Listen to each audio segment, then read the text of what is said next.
Le Centre régional de formation en navigation intérieure, CERFENI en sigle, est un centre appartenant aux États membres de la CICOS, la Commission internationale du bassin Congo-Ubangi-Songa. Il s'agit de la République démocratique du Congo, de la République du Congo, de la République centrafricaine, du Gabon, de l'Angola et du Cameroun. Ce centre a pour vocation de former des jeunes dont l'âge varie entre 18 et 26 ans dans les métiers de la navigation fluviale, d'organiser des formations de recyclage pour les navigants formés dans l'État et de former également le personnel évoluant dans l'administration fluviale relevant des États de la CICOS. Basé à Kinshasa en RDC, le CERFENI a hérité des installations et du matériel du centre de formation de l'ex-ONATRA. Réhabilité puis équipé à nouveau par la coopération allemande, le CERFENI dispose du matériel qu'il faut pour offrir aux apprenants une formation de qualité. Inauguré par le ministre congolais Bruno Jean-Richard Itoa en sa qualité de président du comité des ministres de la CICOS en 2007, le CERFENI n'a jamais reçu un seul apprenant du Congo-Brazzaville.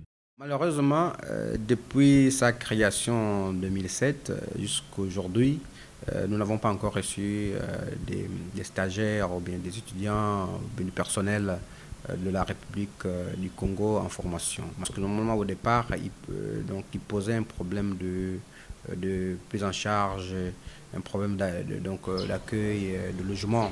Nous avons maintenant un internat. Je pense qu'aujourd'hui, il n'y a plus de raison que la RC puisse plus envoyer normalement son personnel se faire former au centre qu'il a même créé. Donc, En plus de programmes de recyclage, le CERFENI a ouvert depuis 2013 des formations initiales dans les filières de la capitainerie et de la mécanique. Ici, il n'y a ni filles ni garçons. Tous rivalisent d'ardeur pour apprendre le métier de leur choix. Je fais la capitainerie. Je serai commandante du navire. Je vais conduire, c'est moi qui serai à bord. Jusque-là, dans ce centre, on n'a pas encore enregistré de femmes qui ont fait de la mécanique. Et donc moi, ça a attiré ma curiosité de savoir que c'était une filière assez fermée pour les femmes. Et donc j'ai voulu un peu percer ce mystère-là. Et c'est une bonne aventure. Il n'y a rien d'impossible pour la femme.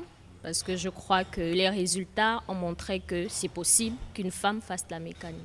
La RDC et la République du Congo ayant en partage le fleuve Congo, ces apprenants lancent un appel aux étudiants originaires du Congo-Brazzaville. Et quand on doit mettre en avant la richesse d'un pays, on voit d'abord la jeunesse. Donc moi, j'aimerais lancer un appel à ces jeunes-là du Congo-Brazzaville en particulier, qui n'ont peut-être pas encore fait un choix sur ce qu'ils doivent faire, de venir ici s'inscrire et de mettre la main à la pâte, de voir un peu les richesses, le potentiel qu'on peut avoir en Afrique, qui ne sont pas encore exploités, mais qui peuvent être exploitables, de venir s'inscrire. Je veux vraiment inviter les étudiants congolais et congolaises de Brazzaville de venir étudier ici en RDC, faire la navigation fluviale, maritime et lacustre.